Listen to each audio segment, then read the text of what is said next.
Arabs are the most maligned group in the history of Hollywood. They're portrayed basically as subhumans. Untermenschen, a term used by Nazis to vilify gypsies and Jews. These images have been with us for more than a century.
For 30 years, I've looked at how we, particularly when I say we, image makers, have projected Arabs on silver screens. In my latest book, Real Bad Arabs, How Hollywood Vilifies a People, I looked at more than 1,000 films.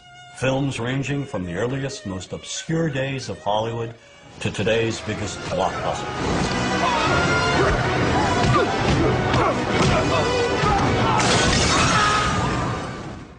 And what I tried to do is to make visible what too many of us seem not to see, a dangerously consistent pattern of hateful Arab stereotypes.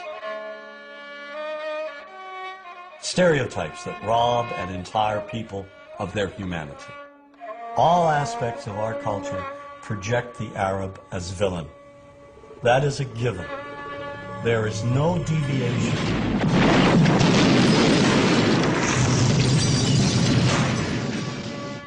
We have taken a few structured images and repeated them over and over again. You are hostages of the Holy Freedom Party. Whether one lives in Paducah, Kentucky or Wood River, Illinois, we know basically the same thing.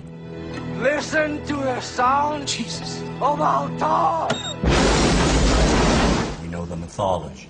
The mythology, namely Hollywood's images of Arabs.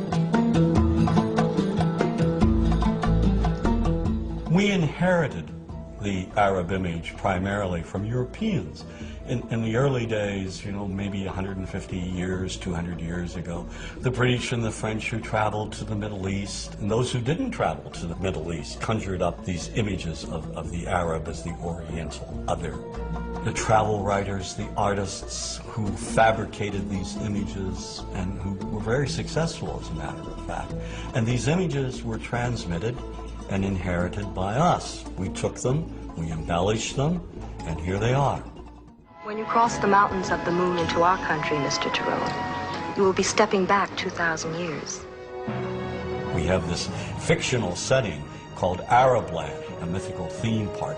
And in Arabland, you have the ominous music, you have the desert. We start with the desert, always the desert as a threatening place.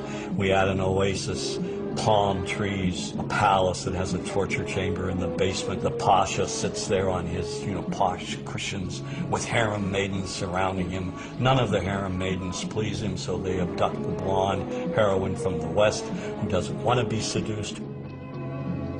When we visit Arabland, we must be aware of the instant Alibaba kit.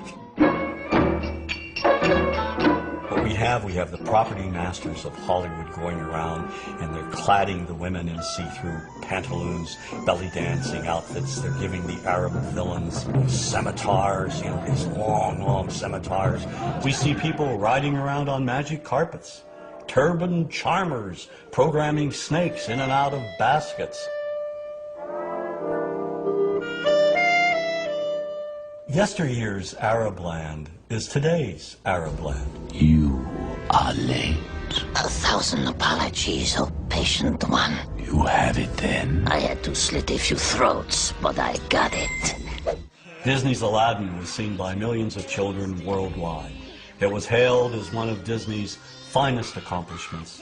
But the film recycled every old degrading stereotype from Hollywood's silent black and white past. Oh, I come from a land, from a faraway place, where the caravan camels roam, where they cut off your ear if they don't like your face. It's barbaric, but hey, it's home. Where they cut off your ear if they don't like your face. It's barbaric, but hey, it's home. Now, how could a producer with a modicum of intelligence, just a modicum of sensitivity, let a song such as that open the film? But this moves way beyond one song. You must be hungry. Here you go. You'd better be able to pay for that. Do you know what the penalty is for stealing? No, please. The Arab is one-dimensional caricature, cartoon cutouts used by filmmakers as stock villains and as comic relief.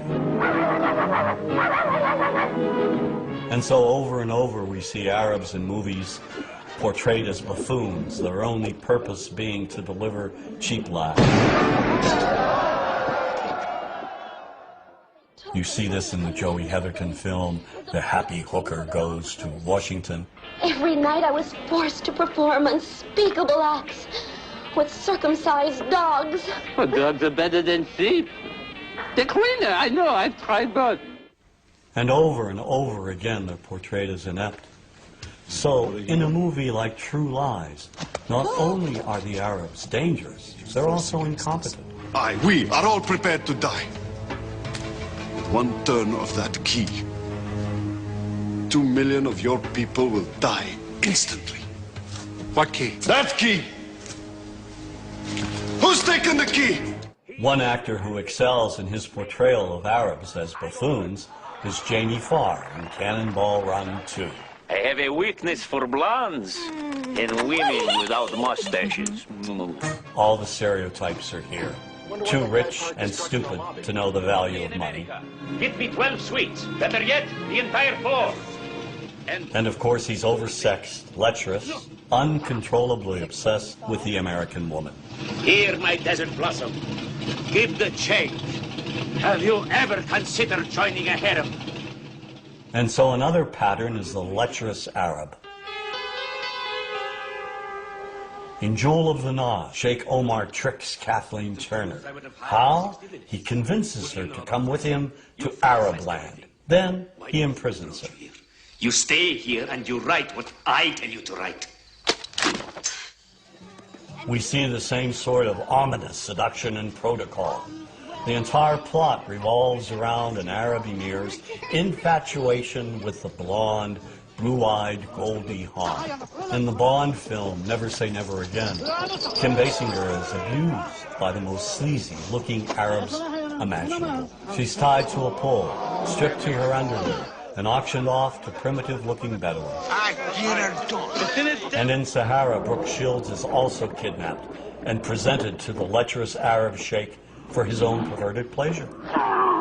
Get away from me, you dirty pig! More than 300 movies, nearly 25% of all Hollywood movies that in one way or another demean Arabs contain gratuitous slurs, or they portray Arabs as being the butt of a cheap joke. We were going to the Mecca, see, and the plane is full of Arabs with these animals. Goats, sheep, chickens. I mean, they don't go anywhere without their goddamn animals. We had to put plastic in the cabins. You know, they urinate, they defecate. You have films by Neil Simon, like Chapter 2. The beginning of the film, the protagonist arrives back from London, and his brother says, "How was London?" And he says, "Full of Arabs." How was London? Full of Arabs. Well, imagine if he had said, "Full of blacks, full of Jews, full of Hispanics." I mean, that's ridiculous. Why do we do these things? We gotta bite. One of the most offensive films with the gratuitous images, Father of the Bride 2. It features Steve Martin selling his house to a Mr. Habib. Justin, we like house very much. When you can move out? Excuse me? The Habibs would like to buy the house, George. It's exactly what they've been looking for. Yes, when you can move. We need house a week from Wednesday, and my wife wants flour dishes in kitchen. You sell, we pay top. You can move. We need house a week from Wednesday, and my wife wants flour dishes in kitchen. You sell, we pay top dollar. When Habib's submissive wife tries to speak, he shouts gibberish at her.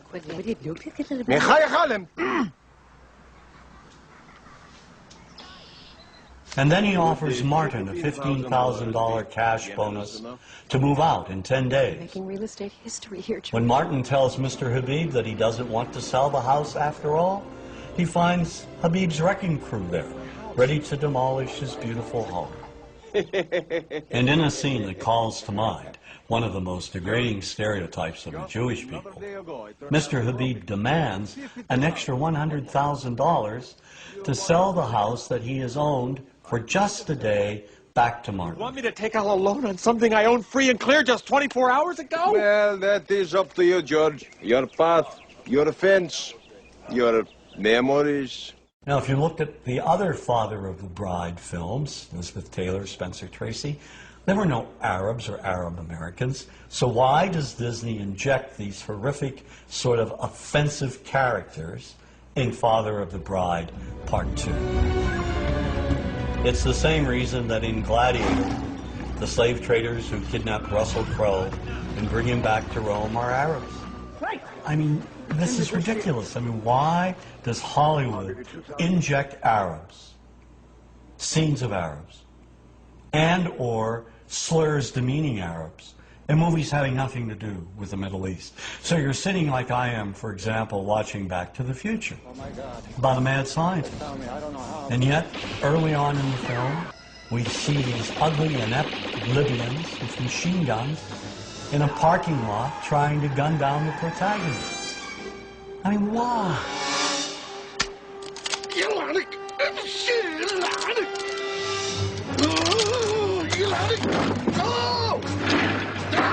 This movie wasn't about the future. It was the same old stereotyping from the past. And the same goes for Hollywood's view of Arab women. The Arab woman today is bright, intelligent. She's someone who is exceeding in all professions. And yet this reality still is being denied us on silver screens.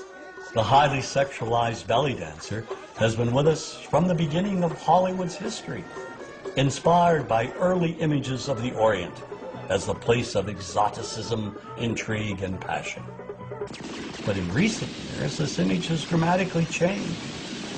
The Arab woman is now projected as a bomber, a terrorist. Added to this image is what I call bundles in black. Veiled women in the background, in the shadows, submissive. It seems the more Arab women advance, the more Hollywood keeps them locked in the past.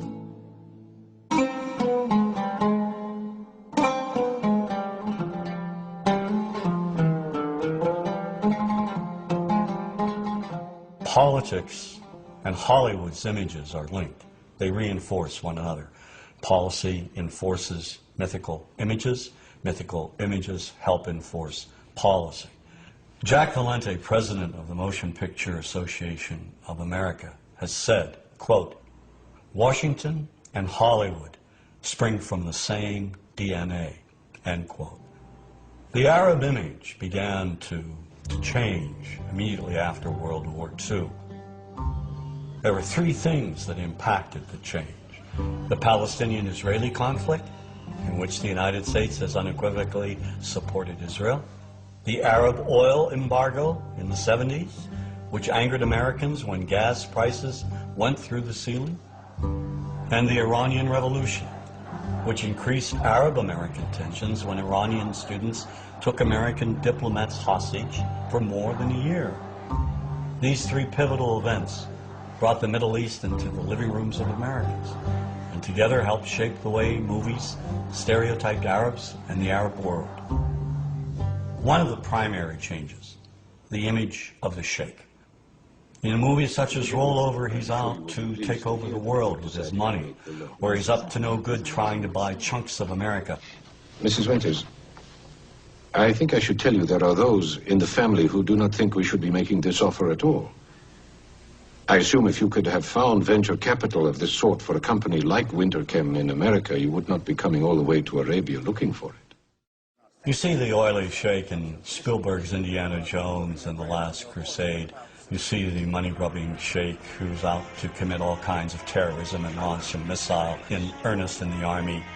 Gentlemen, behold my special club, the Pluton missile. With it, I will bring the infidels to their knees and be leader in the Arab world. One of the myths in the 70s was that the Arabs are coming over, buying up chunks of America. And of course, this was reflected in the cinema. The Arabs have taken billions of dollars out of this country, and now they must put it back. One of my favorite movies of all time, racist though it may be, is Network, about commercial television. Ladies and gentlemen, let's hear it. How do you feel? We're not enough, and we're not going to take it anymore. Network features a TV anchor rising to superstardom. How? He unleashes wild rants against the system on the air. But he directs the angriest of all his rants at Arabs, who he says are buying up America. They're buying it for the Saudi Arabian Investment Corporation. They're buying it for the Arabs. The anchor, Howard Beale, calls on the American people to rise up and stop the Arab buyout of his TV network. Listen to me, goddammit. The Arabs are simply buying us. There's only one thing that can stop them. You. The rage of Americans in response became one of the most famous scenes in movie history. I want you to get up out of your chairs. I want you to get up right now and write a telegram to President Ford saying, I'm as mad as hell and I'm not going to take this anymore.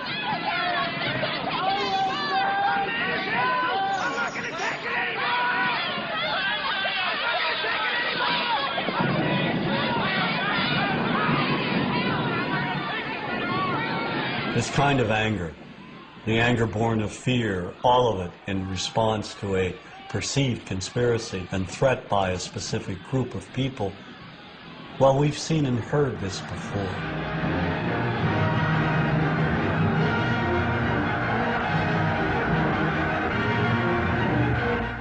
If we look at the anti-Semitic propaganda of the Nazis, at its core is an identical type of economic threat.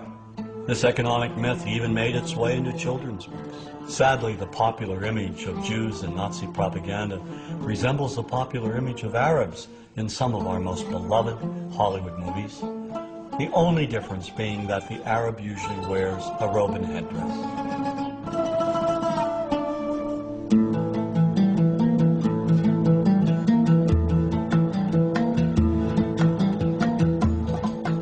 Another way we can look at the connection between politics and entertainment, Washington and Hollywood, is the manner in which historically cinema has projected the Palestinian people.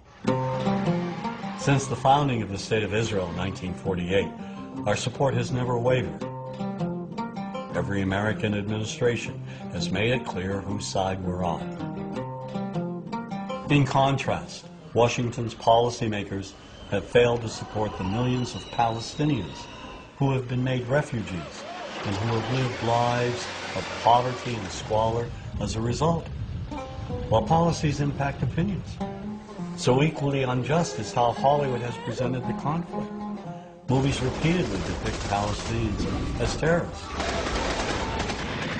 making it seem that all Palestinians are evil. Made in America, Colonel.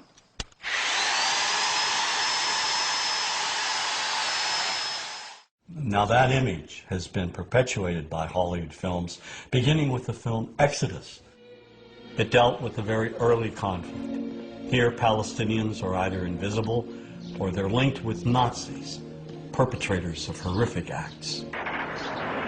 The 1966 movie cast a giant shadow is another early film presenting Israelis as innocent victims of Palestinian violence. Kirk Douglas is an American military specialist, and he goes to assist the Israelis. Some of the dialogue in this film reads like it came straight from the public relations department of the Israeli government. Now, here's a country surrounded by 5 Arab nations ready to shove them into the Mediterranean. No guns, no tanks, no friends, nothing. People fighting with their bare hands for a little piece of desert. The Palestinians in this movie are the lowest of the low. We see them solely as vicious gunmen, wide-eyed maniacs. They will kill anyone, anywhere, anytime, for any reason. There's one brutal image in particular of a burnt-out bus with a dead Jewish woman tied to its side, with the Star of David carved into her back. And when the Palestinians finally speak, they mock and psychologically terrorize another woman trapped in a bus.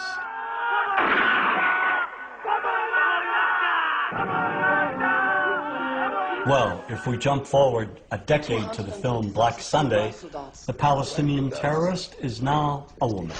Striking where it hurts them most, where they feel most at home.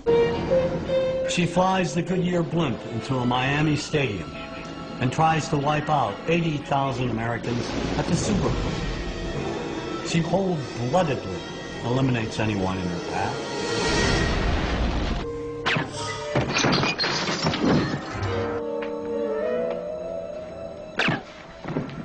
The movies that we see basically follow Washington's policies.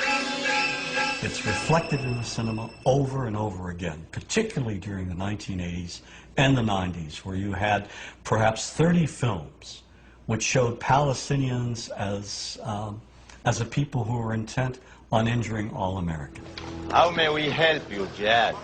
One of the most despicable portrayals of Arabs and Palestinians occurs in the 1987 film Death Before Dishonor. First, they murder a guard, and then slaughter an Israeli family.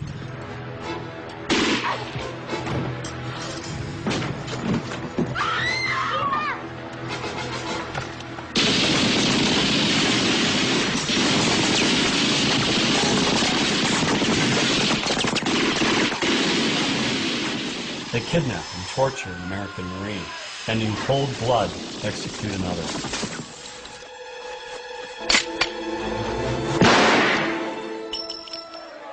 And they burn the American flag right in front of the American embassy, and then dispatch a suicide bomber to blow it up.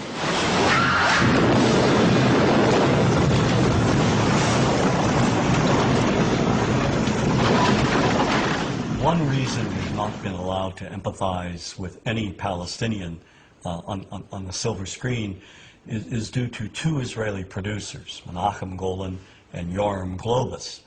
These 2 filmmakers created an American company called Canon, and they released, in a period of 20 years, at least 30 films which vilify all things Arab, particularly Palestinians. They even came out with a film called Hell Squad, showing Vegas showgirls trouncing Arabs in the middle of the desert.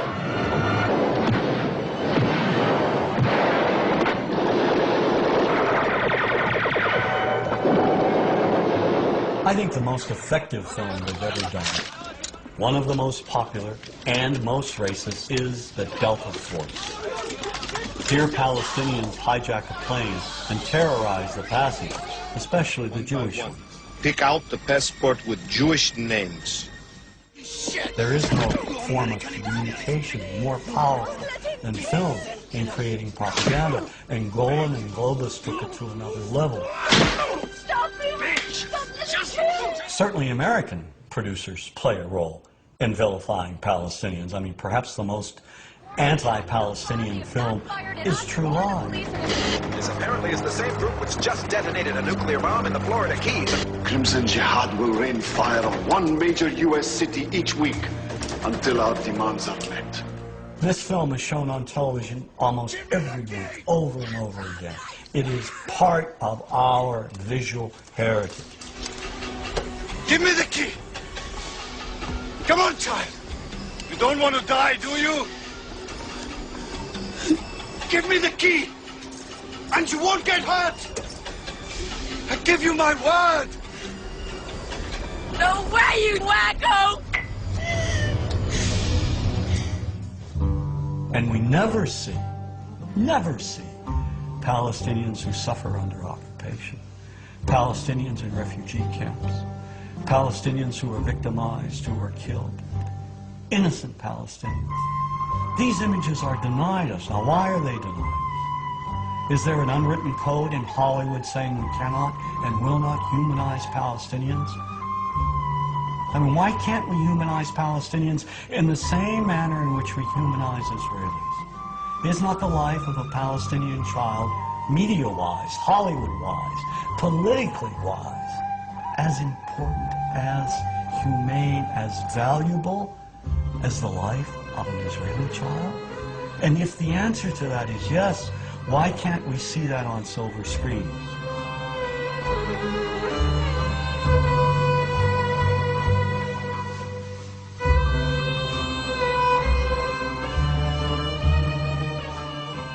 To solidify Washington's connection with Hollywood, simply look at the films produced in cooperation with the Department of Defense, showing our men and women in the armed forces killing Arabs at random. Like Iron Eagle, where a teenager goes over and bombs up an Arab country. You know, just learns how to fly a jet overnight.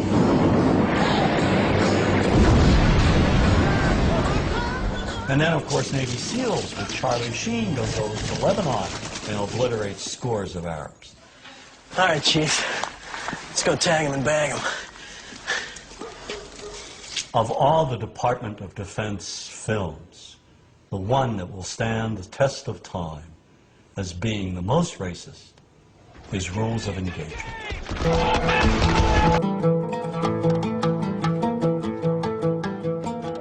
Islamophobia now is a part of our psyche. Words such as Arab and Muslim are perceived as threatening words. And if the words are threatening, what about the images that we see in the cinema and on our television screens? We are at war with Iraq. We went to war in March of 2003. But didn't our entrance to the war, wasn't that made a lot easier, primarily because for more than a century we had been vilifying all things Arab? And now, given what happened with 9/11, the tragic events that took place on that day where 19 Arab Muslim terrorists were responsible for the deaths of nearly 3,000 people. Now, instead of saying that's the lunatic fringe, we say, no, no, no, no. The actions reflect the actions of 1.3 billion people. Now, that's dangerous. We don't say that the actions of Ku Klux Klan members, who are Christians, represent Christianity, do we? Look at Oklahoma City. Timothy McVeigh, a good Irish Catholic boy. Do we say all Irish Catholics are terrorists? No one knew McVeigh's religious beliefs, where he went to church, or his ethnic background. It was not part of the story. Yet, of course, had that been an American with Arab roots, or an American Muslim, it would have been a part of the story. Remember that when news of the bombing broke, reporters and politicians, nearly everybody, rushed to judgment without any proof whatsoever. A U.S. government source told CBS News that it has Middle East terrorism written all over it. The attack in Oklahoma City appears to have a familiar mark. This was done with the attempt to inflict as many casualties as possible. That is a Middle Eastern trait. The fact that it was such a powerful bomb in Oklahoma City immediately drew investigators to consider deadly parallels that all have roots in the Middle East. ABC News has learned that the FBI has asked the U.S. military to provide up to 10 Arabic speakers to help in the investigation. The stereotype has become so widespread that it's become invisible to people, and the reason being is that we've all grown up with these images. Just look at television. We now have TV shows telling us that, in addition to the Arab terrorists over there, American Arabs over here are also terrorists. Then there's Showtime's Sleeper Cell. Here, a sinister network of Islamic groups operates on American street corners. Any homeless man could be part of this network. Even Western-looking Arabs are part of this anti-American conspiracy. We're at war with America, period. And we're going to win that war by convincing enough Americans through the spread of fear, insecurity, and terror to change their ways. And the best way to teach that lesson is by attacking them where they live, work, and play. And this paranoia runs deep. Just take a moment and flip through some of our most popular religious channels. Islam, a religion of 2 billion members that's growing by 50 million people annually. Nearly every major terrorist network in the world is led by Islamic fundamentalists. Islam is, as we have seen, a religion that teaches the violent subjugation of all non-Muslims. It promises paradise to terrorists and makes the vilest deed a thing of beauty in the eyes of Allah. So when innocent Arabs are killed, when they're bombed, maimed, wounded, when they're tortured in places like Abu Ghraib, is it really any surprise that we don't feel any compassion? Or worse, make light of it? This is no different than what happens at the Skull and Bones initiation, and we're going to ruin people's lives over it, and we're going to hamper our military effort. You ever heard of emotional release? You ever heard of need to blow some steam off? Well, yeah, sort of like, hazing, a fraternity prank, sort of like that kind of fun. But the point is, everybody's been saying that this came from the top. Care about them. We've been preconditioned to think that those innocent civilians, clones of Al-Qaeda and Saddam Hussein, are one and the same and do not merit our sympathy, our understanding. And that's very dangerous. According to the FBI, hate crimes in America targeting Muslims or people who just appear to be Middle Eastern surged in the aftermath of 9/11. Since 9/11, if you are an Arab American or a Muslim American and you go to an airport, you're automatically profiled. Numerous thousands of Muslim Americans were rounded up and detained without due process. Many people, particularly immigrants, lost their jobs. This college student who asked not to be identified says a recent meeting with police left him feeling like a criminal. I was just very scared, anxious, nervous, and I just wanted to get it over with. He was one of several thousand men of mostly Arab descent who were interviewed. So there is this cloud, with the hate crimes, with the profiling, with being rounded up. Again, I think this illustrates the power of film, that in spite of the reality, in spite of the material that we know to be true, we still embrace the mythology.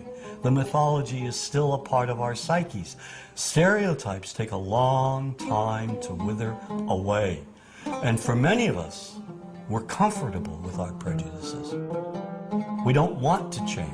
We've grown accustomed to this face.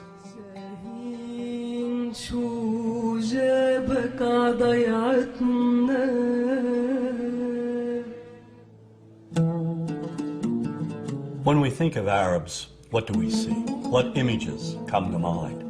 Do we see actual people? People who, despite real cultural or geographical differences, do pretty much the same things that we do. When we think of Arab women, what images come to mind? Do we see women who laugh and play and who adore their children? Women who work in the home as well as outside? Would it come as a surprise to know that in many Arab countries, a majority of college students are actually women? What's our immediate image of Arab men? Do we see loving fathers? Men who want to provide for their families? What about Arab teenagers? Do we see them the way you would think about teenagers in other parts of the world? Then there's religion in the Arab world. Do we see it as all-encompassing, dominating everything else? Do we know that even though faith plays a huge role in the Arab world, just as it does here in the United States, that it's also true that much of the Arab world is quite secular? When we think of Arabs and religion, does Christianity come to mind? Do we remember that there are over 20 million Christians in the region who have lived side by side in harmony with Muslims for centuries? To their credit, some filmmakers have shown Arabs and American Arabs in all their complexities. An excellent way to shatter a stereotype is through laughter, through comedy. So we have comedians. Comedians have done this historically, black comedians, Jewish comedians. So we see Arab comedians doing this, and this is one way to release the tension. I'm paying on a credit card, true story. Guy behind the counter picked up my credit card, sees the Olive Part, looks at me all weird. He's like, hey, buddy, what kind of name is, that?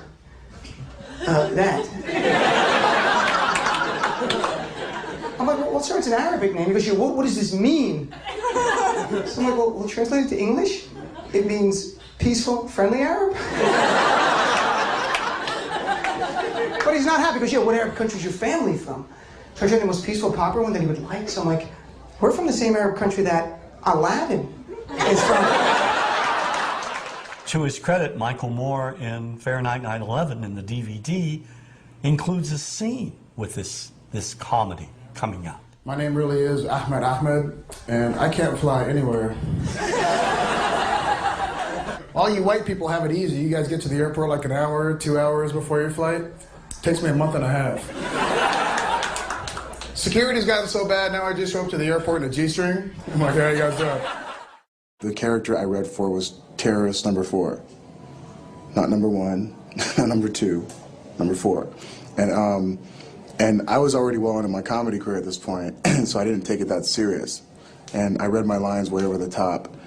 And, I was like, sit down, you will obey, or I'll kill you in the name of Allah, stuff like that. And the director went nuts, and he was like, that was brilliant, Ahmad. Let me see you do it again, but this time with more, Arab, how your people are very, he's trying to say that we're angry, and I was just like, okay, angry, is that what you want?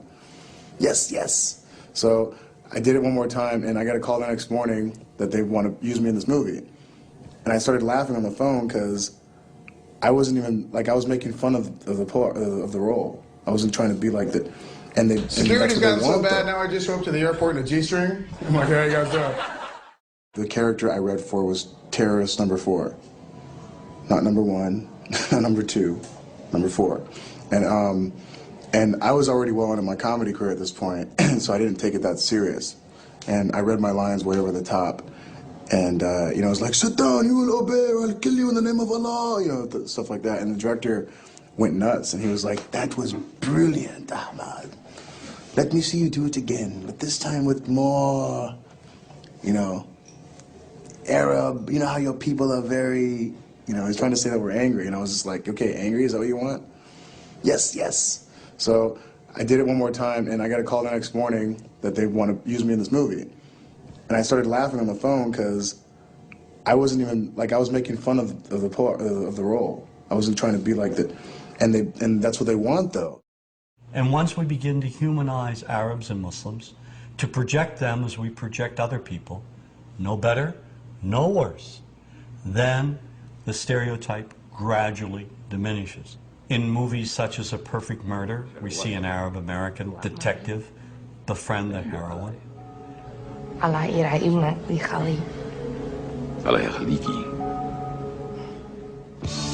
Then there's Three Kings, a movie I served as a consultant on. The action occurs during the first Gulf War in 1991. The film is notable for revealing the complexities of the Iraqi people, focusing on decent Iraqis that Saddam Hussein wants to kill. How's your little girl? She's safe for now. Outstanding, excellent. How can we help you? There's mutual respect in this film. And there's also Iraqis who are loyal to Saddam Hussein. It's not a sugar-coated film. It's a very realistic film. It's an outstanding film, in my opinion. Kingdom of Heaven, which focuses on the Crusades, was a tremendous hit overseas, not here in the United States. And when the film was shown in Beirut, particularly at the end, when Salah ad-Din takes over Jerusalem, there's peace between Muslim and Christian. He enters a church and there is an icon on the floor. Salah ad-Din sees the icon, respectfully picks it up and places it back on the altar. When audiences in Beirut saw that, they rose to their feet and applauded. We're talking about Muslims as well as Christians applauding the act of a Muslim who embraces religious tolerance. There is this need of Arab audiences to embrace American films that show them in a respectful, honest, fair manner. And with the release of George Clooney's Syriana, I have hope that Hollywood may be listening. The film has some unflattering yet honest depictions of Arabs, but it also presents an Arab prince as one of the film's few decent human beings. The British-educated prince wants to bring democracy to his country, and his ideals get him and his family murdered. I want to create a parliament. I want to give women the right to vote. I want an independent judiciary. I want to start a petroleum exchange in the Middle East. I'll put all of our energy up for competitive bidding.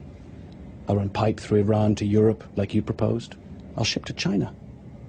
Anything that achieves efficiency and maximizes profit. Profit which I will then use to rebuild my country. Great, that's exactly what you should do. Exactly. Except your president rings my father and says I've got unemployment in Texas, Kansas, Washington State. One phone call later, we're stealing out of our social programs in order to buy overpriced airplanes. Another example of this kind of humanity and respect is found in Hideous Kinky, a film about an English woman, played by Kate Winslet, and her two daughters in Morocco. Winslet's relationship with her Moroccan lover is beautifully and lovingly displayed. And when she doesn't have the money to return home to England with her daughters, he makes hard sacrifices to make it happen. There's a tender and moving scene at the end.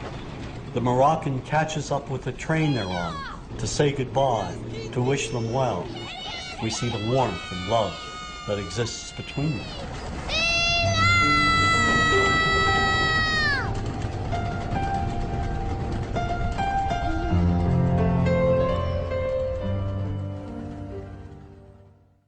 And nowhere is this kind of humanity more visible than in the film Paradise Now, written and directed by Hani Abu Assad.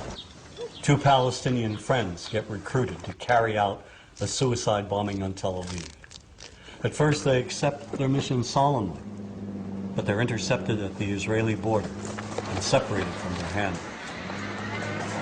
Then the young woman realizes their plan and forces them to question their actions. شو سبكم؟ ليش بتعملوا هيك؟ ما عادش في خيار تاني. إذا ما نقدرش نتكافئ بالحياة نتكافئ بالموت. إذا عندك القدرة على إنه تموت وتقتل من سنة تكافؤ، ليش بتدوش على إمكانية بالحياة عشان تعيش بتكافؤ كمان؟ كيف؟ منظمة حقوق الإنسان تبعتك؟ هاي واحدة من الإمكانيات. عقائل هيك ممنعت الإسرائيلي عذر إنهم يضلوا يقتلوا فينا. والله العظيم إنك عنياتي. فيش حرية بدون كفاح. لازم حدا يضحي بحاله، طول ما في ظلم واحتلال في تضحية. هذا مش تضحية، هذا انتقام. هيك بتقتل وبتصير زيهم. وببدل في الفرق بين الضحية والقتل. These three young Palestinians are different from each other. They're not just crazed terrorists, and they're not just freedom fighters. They're human beings, with all the faults, excesses, ideals, and pain of human beings. سعيد رد علي. كان ليش انت هون؟ ليش جيت؟ عشان اكون معاك.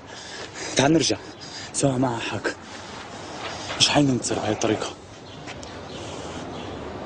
احنا نعمل اللي علينا، نجتهد والباقي على الله. بس ربنا كلك فكر قبل ما تعمل. رايحين نموت ناس معانا، مش راح يتغير ولا إشي. مش موت راح اغير. تكملة نضل هي راح تغير. انا ما عنديش خيار تاني هالتكملة. إذا ما تغيرش إشي. رد إذا ما تغيرش إشي. I'm an optimist and I believe in the future, particularly in young filmmakers. The stereotype will change.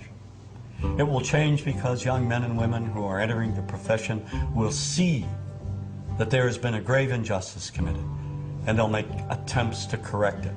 It's only a matter of time as to when this will happen, but it will take place. Look, we've unlearned many of our prejudices against blacks, Native Americans, Jews, other groups.